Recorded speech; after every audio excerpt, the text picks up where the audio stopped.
सर्व विद्यार्थ्यांचे शालेय स्पर्धा परीक्षा या ग्रुपवर हार्दिक स्वागत आहे. विद्यार्थ्यांनो, शालेय स्पर्धा परीक्षा या ग्रुपच्या माध्यमातून आज आपण जवाहर नवोदय प्रवेश परीक्षा 2025 यासाठी गणित विषयाचा जो पेपर आलेला होता त्या पेपरचं स्पष्टीकरण विद्यार्थ्यांना आपण आजच्या तासिकेत अभ्यासणार आहोत.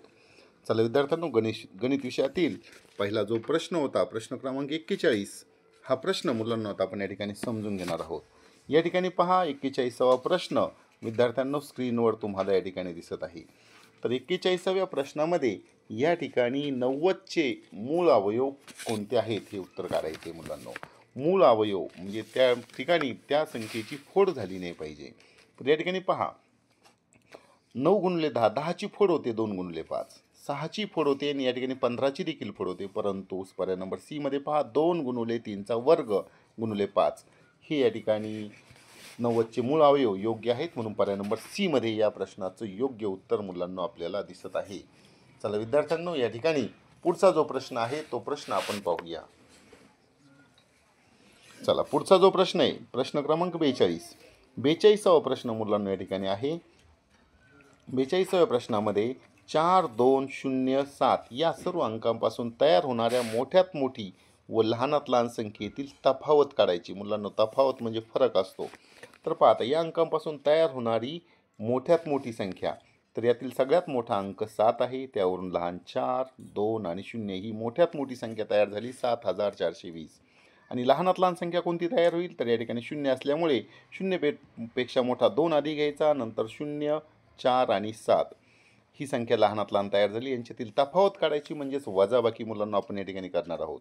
वजाबाकी करताना मुलांना या ठिकाणी 0 मधून 7 जात नाही म्हणून इकडून 1 उसना आणला. या ठिकाणी 10 झाले, इथे 1 उरला. 10तून 7 गेले, उरले 3. 1 मधून 4 जात नाही म्हणून इकडे 1 उसना घ्यायचा. 11 झाले, इथे 3 उरले. 11तून 4 गेले, मुलांना उरले 7. 3 मधून 0 गेला 3, 7तून 2 गेले 5, म्हणजेच 5273 हे उत्तर पर्याय नंबर सी मध्ये मुलांना आपल्याला दिसत आहे. 5373 हे उत्तर पर्याय नंबर सी मध्ये दिसत आहे. म्हणून 42व्या प्रश्नाचं योग्य उत्तर पर्याय नंबर सी हे असणार आहे. विद्यार्थ्यांनो, यानंतर 43वा प्रश्न आपण या ठिकाणी पाहणार आहोत. तर 43व्या प्रश्नामध्ये या ठिकाणी पहा, उदाहरण दिले 9432 भागिले 1.25 बरोबर 7545.6 आहे. म्हणजे या ठिकाणी भागाकाराचं उदाहरण दिलेलं आहे. त्यामध्ये दशांश चिन्हाची जागा बदलते, त्यानुसार उत्तर या मुलांना या ठिकाणी बदलत असतं. तर या ठिकाणी संख्या तीच आहे 9432, परंतु या ठिकाणी दशांश चिन्ह 9 आणि 4च्या मध्ये आलेलं आहे. त्यानंतर 1.25 होती, ती संख्या 12.5 झालेली आहे. आता या ठिकाणी या प्रश्नाचं योग्य उत्तर काढण्यासाठी पहा मुलांनो, या ठिकाणी हे जे उत्तर जे आहे, येणारं उत्तर मुलांनो हे 7, 5, 4, 5 आणि 6 हेच उत्तर असणार आहे. परंतु या ठिकाणी दशांश चिन्ह कुठं असणार हे महत्त्वाचं आहे आणि दशांश चिन्ह हे डाव्या बाजूला जाणार आहे. आणि त्यामुळं या ठिकाणी या प्रश्नाचं योग्य उत्तर पर्याय नंबर बी मध्ये आलेलं तुम्हाला दिसतंय. चला विद्यार्थ्यांनो, यानंतर 44वा प्रश्न. विद्यार्थ्यांनो, या ठिकाणी पेपरचं स्पष्टीकरण आपण पाहत असताना आपल्याला जास्त पुढच्याही पेपरचे आन्सर की पाठवायचे आहे, त्यामुळं आपण डायरेक्ट उत्तरं पाहत आहोत. या ठिकाणी 44वा प्रश्न पहा, या ठिकाणी हे सगळे दशांश अपूर्णांक दिलेले आहेत मुलांनो. या दशांश अपूर्णांकाची बेरीज करायची. दशांश अपूर्णांकाची बेरीज करत असताना या ठिकाणी दशांश चिन्हाखाली दशांश चिन्ह येईल अशा पद्धतीने हे सर्व अपूर्णांक, दशांश अपूर्णांक मुलांना आपल्याला मांडून घ्यायचे. विद्यार्थ्यांनो, मागील 4 दिवसापूर्वीच आपण याच प्रकारचे एक गणित आपल्या लाईव्ह तासिकेमध्ये देखील घेतलेलं होतं.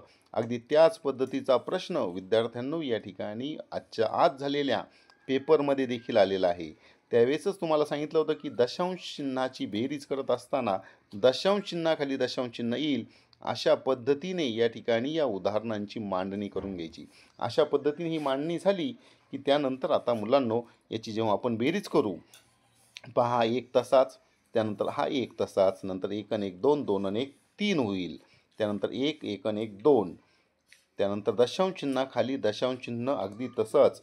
बेरीज पहा 1, 2, 3, 4 आणि 5, त्यानंतर 1 आणि 1 2 आणि 1, 125.2311. या प्रश्नाचं योग्य उत्तर मुलांनो आपल्याला या ठिकाणी पर्याय नंबर सी मध्ये दिसत आहे आणि म्हणून 44व्या प्रश्नाचं योग्य उत्तर पर्याय नंबर सी हे असणार आहे. विद्यार्थ्यांना मागील 4 दिवसापूर्वीच याच प्रकारचा सेम प्रश्न आपण या ठिकाणी पाहिलेला होता. चला मुलांना यानंतर 45वा प्रश्न मुलांना आपण या ठिकाणी पाहणार आहोत. विद्यार्थ्यांनो बी कोड असणारी प्रश्नपत्रिका आपण या ठिकाणी पाहत आहोत. तर बी कोडमध्ये प्रश्नपत्रिकेतील 45वा प्रश्न मुलांना या ठिकाणी आहे. भागाकाराच्या एका प्रश्नात जर भाजक 51 भाजक आहे, भागाकार 16 आहे आणि बाकी 27 आहे, तर भाज्य किती?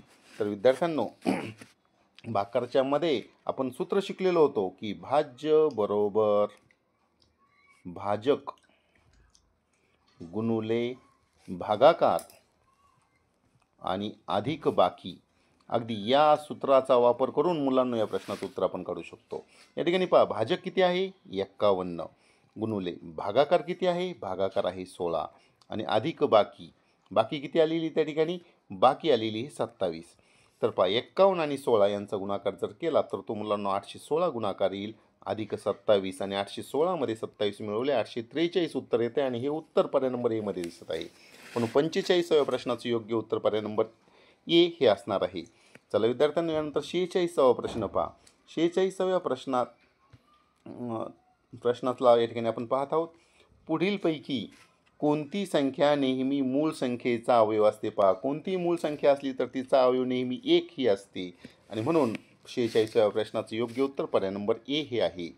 विद्यार्थ्यांनो यानंतर 47वा प्रश्न पहा. 47व्या प्रश्नामध्ये या ठिकाणी हा जो दशांश अपूर्णांक दिलाय त्याला अपूर्णांकामध्ये रूपांतर या ठिकाणी करायचं आहे. तर पहा या ठिकाणी अपूर्णांक दशांश अपूर्णांक आहे 20.0925. तर या अपूर्णांकाचं सोपं रूप मुलांना आपल्याला करायचं आहे. तर सोपं रूप करण्यासाठी या ठिकाणी 20.0925 तर यातील दशांश चिन्ह काढून टाकायचा आणि दशांश चिन्ह काढून तयार झालेली संख्या आपण या ठिकाणी लिहिलेली आहे 2,925. छेदस्थानी 1 लिहायचा आणि दशांश चिन्हाच्या पुढे किती अंक होते, 4 अंक होते म्हणून 4 शून्य देऊन टाकायचे. तर या ठिकाणी जेव्हा आपण याला अतिसंक्षिप्त रूप देऊ, अतिसंक्षिप्त रूप दिल्यानंतर मुलांनो 25नी या दोघांनाही भाग जातोय. 25नी जेव्हा छेदाला भाग देऊ तेव्हा 25 चोक 100 आणि हे 2 शून्य तसेच आणि 25नी वरच्या अंकांना भाग द्यायचा 25 8 200. त्यानंतर 9ला भाग जात नाही म्हणून 25 शून्य 0, 25 त्रिक 75, त्यानंतर 25 साते 175 आणि म्हणून या ठिकाणी उत्तर आलेलं आहे 8037 छेद 400. पर्याय नंबर सी हे या 47व्या प्रश्नाचं योग्य उत्तर मुलांना असणार आहे. चला विद्यार्थ्यांनो यानंतर 48वा प्रश्न मुलांना आपण या ठिकाणी पाहत आहोत. 48वा प्रश्न पहा. पदावली या घटकावर आधारित हा प्रश्न आहे. विद्यार्थ्यांनो या ठिकाणी सर्वप्रथम ही जी रेघ मारलेला रेघेचा कंस ही क्रिया आपल्याला अगोदर करावी लागणार आहे आणि मग ही क्रिया 4 मधून 1 गेला उरले 3 आणि हे 5 वजा तसेच राहतील. 5 मधून 3 वजा करा, 5 मधून 3 गेले उरले 2, या ठिकाणी 2 उरतील. त्यानंतर हे 16 वजा आणि आधीचं जे आहे 8 वजा 18 वजा हा कंस या ठिकाणी आहे तसाच मुलांनो असणार आहे. त्यानंतर पहा ही कंसातील आतल्या कंसातील क्रिया अगोदर होईल म्हणून 8 वजा हा कंस अगदी तसाच येईल 18 वजा 14. पहा मग 8 वजा 18तून 14 गेले उरले 4, उत्तर आलेलं आहे 4 आणि म्हणून 48व्या प्रश्नाचं योग्य उत्तर पर्याय नंबर सी हे मुलांना असणार आहे. चला विद्यार्थ्यांनो यानंतर आजच्या तासिकेतील 49व्या क्रमांकाचा प्रश्न मुलांना आपण पाहणार आहोत. गणित विषयातील हे प्रश्न मुलांना आता आपण या ठिकाणी समजून घेत आहोत. तर गणित विषयातील 49व्या क्रमांकाचा प्रश्न मुलांना या ठिकाणी पहा. 49व्या प्रश्नामध्ये या ठिकाणी अपूर्णांक दिलेले आहे आणि यांची बेरीज बरोबर दशांश संख्या. तर या ठिकाणी या अपूर्णांकाची बेरीज करण्यासाठी सगळ्यात सोपी पद्धत पहा. या ठिकाणी छेद 10 100 1000 आणि या ठिकाणी 10 लक्ष म्हणजे 10च्या घातातील छेद आहेत म्हणून यांची बेरीज करण्यापूर्वीच आपण या सर्व अंकांचं रूपांतर दशांश अपूर्णांकात करून घ्यायचा. पहिला 3 हा 3 तसाच राहील. त्यानंतर 3/100 याचं दशांश अपूर्णांकामध्ये रूपांतर 0.03 असं होईल. त्यानंतर पुढचा जो अपूर्णांक आहे 3/1000 याचं दशांश अपूर्णांकात रूपांतर 0.003 असं होईल. आणि पुढचा शेवटचा जो आहे त्याचं दशांश अपूर्णांकात रूपांतर 0. या ठिकाणी 5 शून्य, या ठिकाणी जे शून्य आहेत ते शून्य देऊन घ्यायचे आहेत. 1 2 3 4 5 आणि हा 3 म्हणजे दशांश चिन्हाच्या पुढे 6 अंक झालेले आहेत. आणि यांची जर बेरीज आपण केली तर ती बेरीज पहा, 3 0 0 3, हे 3 तसेच, 0 तसेच, दशांश चिन्हाखाली दशांश चिन्ह तसंच आणि 3. आणि म्हणजेच पर्याय नंबर बीमध्ये ह्या प्रश्नाचं योग्य उत्तर मुलांना आपल्याला दिसत आहे. म्हणून 49व्या प्रश्नाचं योग्य उत्तर पर्याय नंबर बी हे असणार आहे. त्यानंतर 50व्या क्रमांकाचा प्रश्न मुलांना या ठिकाणी आता आपण पाहणार आहोत. 50वा प्रश्न, प्रत्येकी 300 ml च्या 17 पाण्याच्या बाटल्या आणि प्रत्येकी 130 ml च्या ज्यूसच्या 30 बाटल्या एका जगमध्ये रिकाम्या केल्या, जगमध्ये एकूण किती लिटर द्रव होईल? म्हणजेच मुलांनो या ठिकाणी 300 ml च्या 17 बाटल्या आहेत, यापासून किती पाणी तयार होईल? तर त्या ठिकाणी 300 ml आणि 17 यांचा गुणाकार करावा लागेल. तर तो गुणाकार येईल 17 त्रिक 51 आणि हे 2 शून्य तसेच, म्हणजेच 5100 मिलीलिटर. त्यानंतर 130 गुणिले 30 यांचा गुणाकार करायचा, तो येईल 3900 मिलीलिटर. पहा आता दोन्ही मिळून किती पाणी तयार होतं आहे? मग दोन्ही मिळून बेरीज करून घ्यायची. 0 0 9 1 10, हातचा 1 5 1 6 6 आणि 3 9, 9000 ml. 9000 ml म्हणजेच 9 लिटर द्रव मुलांना तयार होणार आहे. आणि याचं उत्तर पर्याय नंबर बी मध्ये आपल्याला दिसत आहे. चला विद्यार्थ्यांनो, यानंतर 51वा प्रश्न मुलांना आपण आता या ठिकाणी पाहणार आहोत. 51 क्रमांकाचा जो प्रश्न आहे तो प्रश्न मुलांना आता आपण या ठिकाणी पाहूया.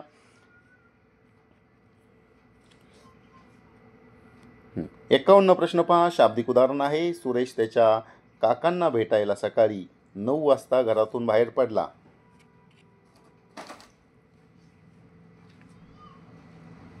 पहा मुलांना, हे उदाहरण आपण समजून घेऊया. सुरेश त्याच्या काकांना भेटायला सकाळी 9 वाजता घरातून बाहेर पडला. तो 10 मिनिट चालत गेला, 1 तास 5 मिनिटे बसमधून गेला आणि शेवटी 15 मिनिटे चालत काकाच्या घरी पोहोचला. तो त्यांच्या घरी 3 तास 20 मिनिट थांबला आणि संध्याकाळी 3:30 वाजता घरी परतला. तर परतीच्या प्रवासात त्याला किती वेळ लागला? पहा मुलांनो, या प्रकारचे उदाहरण आहे. हे उदाहरण सोडत असताना लक्षात घ्या तुम्ही, त्या ठिकाणी त्याला लागलेला जो वेळ आहे तो वेळ आपण या ठिकाणी सर्व वेळ कॅल्क्युलेट करायचा आहे. सकाळी पहा, काकांना भेटायला 9 वाजता घरातून पडलेला आहे, तो 10 मिनिट चालत गेला. त्यानंतर 1 तास 5 मिनिट तो त्या ठिकाणी चाललेला आहे. त्यानंतर 15 मिनिटं त्या ठिकाणी तो काकांच्या घरी चालत पोहोचला. म्हणजे ही सर्व जी वेळ आहे, ही सर्व वेळ किती वेळ झाला या ठिकाणी? हा जर वेळ कॅल्क्युलेट केला म्हणजेच कोणता वेळ? तर या ठिकाणी हे 10 मिनिट, 1 तास 5 मिनिट आणि हे 15 मिनिट, हे तिन्ही वेळ कॅल्क्युलेट केले तर ती वेळ होईल या ठिकाणी 1 तास 30 मिनिट त्याचा तो वेळ गेलेला आहे मुलांनो. त्यानंतर 1 तास 30 वेळ गेल्यानंतर त्या ठिकाणी काय सांगितलं आहे? तो 3 तास 20 मिनिट तिथं थांबला. म्हणजे 3 तास 20 मिनिट हे पण त्यात धरायचे आणि त्यांची जर बेरीज केली तर उत्तर येतं आहे 4 तास 50 मिनिट. 4 तास 50 मिनिट हा वेळ त्याचा प्रवासाचा वेळ आणि त्या ठिकाणी घरी बसल्याचा वेळ आहे. त्यानंतर तो 6:30 वाजता त्या ठिकाणी थांबला आणि संध्याकाळी 3:30 वाजता या ठिकाणी तो घरी परतलेला आहे. तर त्या ठिकाणी पहा आता या ठिकाणी 9 ते 3:30 पर्यंतचा जो वेळ आहे मुलांनो, कारण तो सकाळी 9 वाजता निघाला होता, 9 वाजल्यापासून तर 3:30चा वेळ हा जर आपण मोजला तर हा वेळ होतोय 6 तास 30 मिनिटांचा वेळ होतोय. आणि या 6 तास 30 मिनिटांमधून त्या ठिकाणी तो 4.5 तास त्या ठिकाणी त्याचा जाण्याचा वेळ आणि तिथं बसलेला वेळ, मग तो त्यातून वजा करायचा 4 तास 50 मिनिट. आणि ही वजाबाकी केली तर पहा 30मधून 50 मिनिट जात नाही, म्हणून इथून एक हातचा घेतला, इथं 5 तास राहतील आणि इकडे 60 मिनिटं आले, 60 आणि 30 90 मिनिट होतील. 90मधून 50 गेले उरले 40, 5मधून 4 गेला 1, म्हणजेच 1 तास 40 मिनिट हा वेळ त्याला परत यायला लागलेला आहे. आणि या प्रश्नाचं योग्य उत्तर मुलांना आपल्याला पर्याय नंबर सी मध्ये दिसत आहे. आणि म्हणून 51व्या प्रश्नाचं योग्य उत्तर पर्याय नंबर सी हे असणार आहे. चला मुलांना, यानंतर 52वा प्रश्न आपण या ठिकाणी पाहूया. तर 52व्या प्रश्नामध्ये 52 क्रमांकाचा प्रश्न पहा. एक दुकानदार 1 रुपयांच्या, पहा 52 क्रमांकाचा प्रश्न, एक दुकानदार ₹1च्या 5 चॉकलेट्स विकत घेतो आणि ₹1च्या 4 या दराने विकतो, तर एकूण ₹125 फायदा करून घेण्यासाठी तो किती चॉकलेट विकतो? पहा, या ठिकाणी लक्षात घ्या तुम्ही, या ठिकाणी ₹1च्या 5 चॉकलेट घेतो आणि त्या ठिकाणी ₹1च्या 4 चॉकलेट या दराने विकतो. मग या ठिकाणी 20 चॉकलेट जेव्हा हा दुकानदार विकतो त्यावेळेस त्याला ₹1 नफा होतो, परंतु त्याला नफा किती झाला पाहिजे? नफा झाला पाहिजे 125. मग 125 नफा होण्यासाठी 125 गुणुले 20 करायचं, कारण 20 चॉकलेट विकलं त्याला ₹1चा नफा आहे. मग 125 नफा होण्यासाठी किती चॉकलेट विकले जातील, तर 20ने त्याला गुणायचं. हा गुणाकार पहा, या ठिकाणी गुणाकार हा शून्य तसाच, 125 जुने 250, तर 2500 चॉकलेट त्याला विकावे लागणार आहेत. आणि याचं योग्य उत्तर पर्याय नंबर डी मध्ये मुलांना आपल्याला येत आहे. चला विद्यार्थ्यांनो, यानंतर 53व्या प्रश्नाचं स्पष्टीकरण आपण पुढील प्रमाणे पाहूया. पहा, 53वा क्रमांकाचा प्रश्न या ठिकाणी विद्यार्थ्यांनो तुम्हाला दिसत आहे. तर या प्रश्नात पहा, खालील आकृतीपैकी कोणाचं क्षेत्रफळ सर्वात जास्त आहे आणि किती आहे ते ओळखायचे. पहा मुलांनो, या ठिकाणी पहिला जो आयत आहे याची लांबी 18 आहे आणि रुंदी 10 आहे. याचं जर क्षेत्रफळ काढलं तर क्षेत्रफळ किती येणार? 180 चौरस सेंटीमीटर. दुसऱ्या आकृती चौरसाची 14 सेमी बाजू आहे, मग याचं क्षेत्रफळ येईल 196 चौरस सेंटीमीटर. त्यानंतर पुढची आकृती आहे आयताची 16 आणि 12 ही त्यांची लांबी रुंदी, 16 आणि 12ची गुणाकार केला 192 चौरस सेंटीमीटर उत्तर येत आहे. त्यानंतर पुढची जी आयताची आकृती 17 सेमी लांबी 11 सेमी रुंदी यांचा जर गुणाकार केला तर 187 चौरस सेंटीमीटर हा गुणाकार येतोय. मग पहा, सर्वात जास्त क्षेत्रफळ कोणाचं आलेलं आहे, तर सर्वात जास्त क्षेत्रफळ बी या पर्यायातील चौरसचं आलेलं असून ते 196 आहे. मग याचं उत्तर कुठं दिसतंय, तर याचं उत्तर मुलांना आपल्याला खाली दिसतंय. पर्याय नंबर बी, चौकोन. बी क्रमांकाचा चौकोन, त्याचं क्षेत्रफळ आहे 196. चला, 53व्या प्रश्नाचं योग्य उत्तर पर्याय नंबर बी आहे. यानंतर 50व्या क्रमांकाचा प्रश्न मुलांना आपण पाहणार आहोत. 50वा प्रश्न पहा, 33/40 मधून काय वजा केल्यावर 11/40 मिळेल. पहा, खूप सोप्या पद्धतीचा प्रश्न आहे. तर 33/40 ह्या अपूर्णांकातून आपला असा एक अपूर्णांक वजा करायचा की उत्तर आपल्याला 11/40 आलं पाहिजे. आणि मग पहा मुलांनो, या ठिकाणी जर आपण पाहिलं, या ठिकाणी हा जो प्रश्न आहे, हा प्रश्न जर आपण या ठिकाणी पाहिला तर या ठिकाणी जी संख्या आहे ह्या चौकोनाच्या जागेवर जर आपण उत्तरातीलच संख्या जर या ठिकाणी लिहिली तर पहा काय होईल, 33/40 वजा 11/40 उत्तर येते 33 मधून छेद समान आहेत म्हणून वजा बाकी डायरेक्ट होईल. 11 मधून 22, 33 मधून 11 गेले, उत्तर आले 22. 22/40. आता पर्यायामध्ये 22/40 नाही उत्तर, परंतु या ठिकाणी जर याला अतिसंक्षिप्त रूप दिलं पहा, बे एक बे, बे एक बे, बे दोन्ही 4, बे दोन्ही 4 आणि बे 0 म्हणजे 11/20 हे उत्तर येते. आणि 11/20 हे उत्तर पर्याय नंबर ए मध्ये मुलांना आपल्याला दिसत आहे. तर 54व्या प्रश्नाचं योग्य उत्तर पर्याय नंबर ए हे मुलांना असणार आहे. चला विद्यार्थ्यांनी, यानंतर 55व्या क्रमांकाचा प्रश्न आपण मुलांना पाहत आहोत. 55व्या प्रश्नाचं योग्य उत्तर काय येईल ते मुलांना आता आपण या ठिकाणी पाहूया. 55 क्रमांकाच्या प्रश्नामध्ये पहा, या ठिकाणी सांगितलेली एका चौरसाकार बागेची बाजू 50 मीटर आहे. बागेच्या आतल्या बाजूला चहूकडे 2.5 मीटरचा रुंद रस्ता आहे. या रस्त्याचं सपाटीकरण करण्यासाठी ₹10 प्रति चौरस मीटर दराने एकूण खर्च किती येईल. पहा विद्यार्थ्यांनो, या ठिकाणी तुम्हाला या गणिताची कन्सेप्ट समजून सांगतो. पहा, बागेचा आकार काय आहे, चौरस आकार, मग चौरस हा आकार तिचा झाला. त्यानंतर बागेची बाजू 50 मीटर आहे. बागेच्या आतल्या बाजूने, बागेची जी आतली बाजू आहे ह्या आतल्या बाजूने या ठिकाणी काय करायचं आहे, 25 मीटर रुंद, 25 नाही 2.5 मीटर रुंद असणारा हा रस्ता या ठिकाणी तयार करायचा आहे. आणि रस्त्याचं सपाटीकरण करण्यासाठी याचा खर्च किती आहे, ₹10 प्रति चौरस मीटर प्रमाणे खर्च आहे. मग मुलांना आपल्याला काय करावं लागणार आहे, हा जो मधला हा भाग आहे या भागाचं क्षेत्रफळ काढावं लागणार आहे. आणि या भागाचं क्षेत्रफळ आलं की त्या भागाला ₹10ने गुणायचं आहे. मग पहा, आता याचं उत्तर कसं निघेल, तर आता या ठिकाणी आपण समजून घेऊया. या ठिकाणी बाहेरचा जो चौरस आहे 50 मीटर लांब बाजू असणारा, त्याचं क्षेत्रफळ किती येईल 50 गुणिले 50 2500 त्याचं क्षेत्रफळ आलं. त्यानंतर आतला हा जो चौरस आहे आतल्या चौरसाची बाजू पहा वरती 2.5 सोडली खाली 2.5 सोडली म्हणजे ही ती झाली बाजू झाली 45.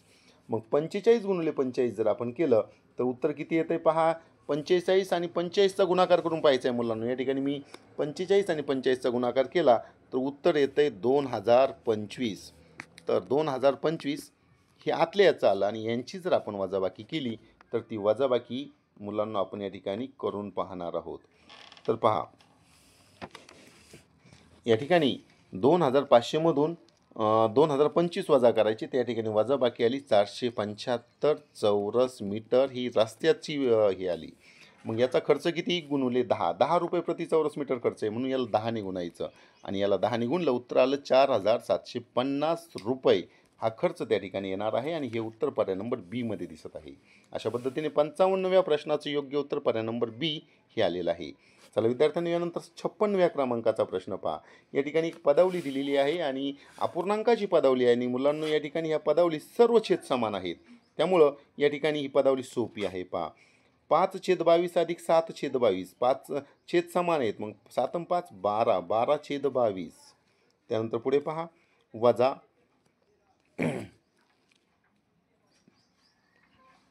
वजा 3/22 अधिक 9/22 वजा 1/22. 12 मधून 3 वजा होत आहेत 9/22 उत्तर आलेलं आहे अधिक 9/22 वजा 1/22. आता 9 आणि 9 मिळून होत आहेत 18/22. पहा मुलांनो 18/22 वजा 1/22 18तून 1 गेला उरला 17/22 हे उत्तर आलेलं आहे आणि हे उत्तर मुलांनो 17/22 हे उत्तर मुलांना आपल्याला पर्याय नंबर बी मध्ये दिसत आहे. चला यानंतर 57व्या क्रमांकाचा प्रश्न मुलांना आपण या ठिकाणी पाहत आहोत. तर 57व्या क्रमांकाचा प्रश्न पहा. टिनूने एक स्कूटर 55,000 रुपयांना खरेदी केले. तिने त्याच्या दुरुस्तीसाठी 3,400 रुपये खर्च केला. म्हणजे पहा 55,000 ही स्कूटरची खरेदी किंमत झाली. तिला जो खर्च झाला 3,400 रुपये हा पण खरेदी किमतीमध्येच धरावा लागणार आहे. आणि मग तिला ती स्कूटर कितीला पडली एकूण तर एकूण स्कूटर पडली 5 आणि 3 8 58,400 रुपयाला स्कूटर तिला विकत पडली आणि ती विकताना कितीला विकली 56,030 रुपयाला. मग फायदा झाला तोटा निश्चित या ठिकाणी तिला तोटा झालेला आहे. आणि मग हा तोटा किती झाला तर 58,400 याच्यामधून आपल्याला 56,030 हे वजा करावे लागणार आहेत. पहा वजाबाकी पहा 10तून या ठिकाणी 3 गेले 10तून 3 गेले उरले 7 3तून 0 गेला 3 8तून 6 गेले 2 2,370 रुपये तोटा त्या ठिकाणी तिला झालेला आहे आणि हे उत्तर पर्याय नंबर बी मध्ये आपल्याला दिसत आहे. चला विद्यार्थ्यांनो यानंतर 58व्या क्रमांकाचा प्रश्न मुलांना आपण या ठिकाणी पाहत आहोत. पहा 58वा प्रश्न मुलांनो या ठिकाणी घड्याळात संध्याकाळचे 6 वाजताना तास व मिनिट या काट्यांमध्ये कोणता कोण होईल. विद्यार्थ्यांनो मागील 2 दिवसापूर्वीच हाच सेम प्रश्न आपण आपल्या लाईव्ह तासिकेत घेतलेला होता आणि तोच प्रश्न आपल्याला या ठिकाणी परीक्षेला देखील आलेला आहे. पहा घड्याळाचे जेव्हा 6 वाजतात तेव्हा तास काटा हा खाली 6 वर असतो आणि मिनिट काटा 12 वर असतो. म्हणजे सरळ रेषेत दोन्ही काटे आलेले असतात. मग हा कोण कोणता असतो तर हा कोण असतो सरळ कोण 180 अंश मापाचा आणि म्हणून 58व्या प्रश्नाचं योग्य उत्तर पर्याय नंबर डी हे उत्तर मुलांना या ठिकाणी असणार आहे. चला यानंतर 59व्या क्रमांकाचा प्रश्न मुलांना या ठिकाणी पाहत आहोत. आलेख या घटकावरील हा प्रश्न पहा. PQRS यांनी सोडवलेल्या प्रश्नांची संख्या स्तंभालेखाच्या माध्यमातून दाखवलेली आहेत. विद्यार्थ्यांनो PQR म्हणजे P नावाचा एक विद्यार्थी Q नावाचा एक विद्यार्थी R नावाचा आणि S नावाचा विद्यार्थी. तर या स्तंभालेखाच्या आधारे पहा प्रश्न खालच्या बाजूला लिहिलेला आहे. खालचा प्रश्न आपण वाचून घेऊया. स्तंभालेखाच्या आधारे हे शोधा की Q आणि R ने मिळून सोडवलेल्या प्रश्नांची संख्या. पाहता Q आणि R ने मिळून किती प्रश्न सोडवले पहा Q ने सोडवलेले आहेत 6 प्रश्न त्यानंतर R ने सोडवलेले आहेत 10 प्रश्न मिळून किती प्रश्न झाले 16 प्रश्न झाले. त्यानंतर प्रश्न P आणि S ने P चे प्रश्न किती आहेत P चे प्रश्न आहेत मुलांना 4 आणि S चे प्रश्न आहेत 8 8 आणि 4 12. तर पहा यांनी सोडवलेल्या प्रश्नांची संख्या कितीने जास्त आहे मग 16 वजा 12 या ठिकाणी करायचे आणि ती आलेली 4 ने जास्त आणि म्हणून या प्रश्नाचं योग्य उत्तर पर्याय नंबर ए मध्ये मुलांना आपल्याला दिसत आहे. तर 59व्या प्रश्नाचं योग्य उत्तर पर्याय नंबर ए हे आलेलं आहे. चला मुलांना यानंतर 60व्या क्रमांकाचा प्रश्न आपण या ठिकाणी पाहूया. 60व्या क्रमांकाचा प्रश्न पहा. सायकलच्या चाकात एकूण 24 तारा आहेत. 2 लगतच्या तारांमधील कोण आहे. पहा सायकलला 24 तारा आहेत आणि सायकलचं चाक मुलांनो या ठिकाणी तुम्ही जर पाहिलं हे वर्तुळाकार असतं आणि वर्तुळातील सर्व कोनांच्या मापाची बेरीज 360 अंश असते हे आपण शिकलेलो आहोत. आता या ठिकाणी 24 तारा आहेत. अशा पद्धतीच्या किती तारा आहेत मुलांनो? 24 तारा आहेत. या ठिकाणी मी ज्या काढलेल्या तारा त्या 24 नसतील, परंतु या पद्धतीने त्या 24 तारा आहेत. मग 2 तारातलं अंतर काढायचे. मग काय करायचं? एकूण माप आहे 360, तर 360ला 24ने भाग द्यायचा. पहा, 12 दुनी 24, 12 त्रिक 36, 0. त्यानंतर बेक बे, बेक बे, बेपंचे 10. या ठिकाणी 15 उत्तर आलेलं आहे. म्हणजे 2 तारामधील कोण 15 अंशाचा असणार असल्यामुळे पर्याय नंबर बी हे या प्रश्नाचं योग्य उत्तर आहे. अशा पद्धतीने विद्यार्थ्यांनो, आज जो 18 जानेवारी 2025 रोजी जो गणित विषयाचा पेपर झालेला आहे, या पेपरचं स्पष्टीकरणला सर्वात प्रथम आपण आपल्या ग्रुपवर पाहिलेलं आहे. चला विद्यार्थ्यांनंतर भाषा विषयातील पेपरचं स्पष्टीकरण देखील आपण पाहणार आहोत.